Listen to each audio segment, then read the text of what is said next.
ఒక్కొక్కసారి అనిపిస్తది మా కన్నయ్యని చూస్తే. ఎంత పెద్దోడివైపోయావు కన్నయ్య అని అనిపిస్తది. ఒక్కోసారి మాత్రం ఎందుకురా ఇంత పెద్దోడివైపోయావు, చిన్నోడివయ్యుంటే ఓ చోట కూర్చుంటావు కదా అని అనిపిస్తదనమాట.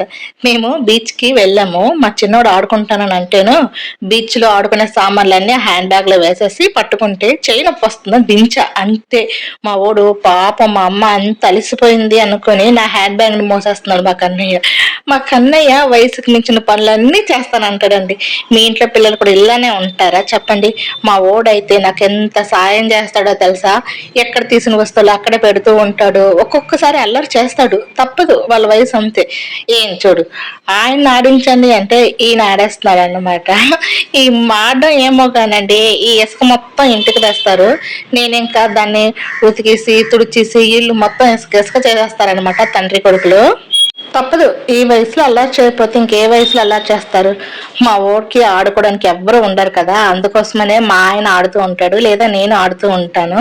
బీచ్ లో ఫోటోషూటో వీడియో షూటో ఏదో జరుగుతుంది. వాళ్ళిద్దరు అనమాట వీడియోస్ తీసుకుంటుంటే మా ఓడు కావాలని ఇక్కడ ఆడుకొని ఆడుకొని వాళ్ళు వీడియో తీసుకుంటుంటే వాళ్ళ కెమెరా ముందుకు వెళ్ళిపోయాడు. వీరిని ఏమనాలి చెప్పండి? పాప అబ్బాయిలు రీల్స్ తీసుకుంటున్నారు, దానికోసం మా ఓడు కావాలని ఆడి ఆడి ఆడి ఆడి వాళ్ళు ఎక్కడో ఆడితే వాళ్ళ మధ్యలోకి వెళ్ళిపోయాడు అనమాట. నాకైతే అయ్యో పాపం అనిపించింది. మా వాడు అలాంటి పనులు చేస్తూ ఉంటాడు ఉండి ఉండి. అమ్మయ్య, వాళ్ళు డిస్టర్బెన్స్ చేయడం అయిపోయింది. ఇక నేను సముద్రంలో స్విమ్ చేసుకోవాలనుకుని తన వాడైతే సముద్రంలో స్విమ్ చేసేస్తూ ఉంటాడు.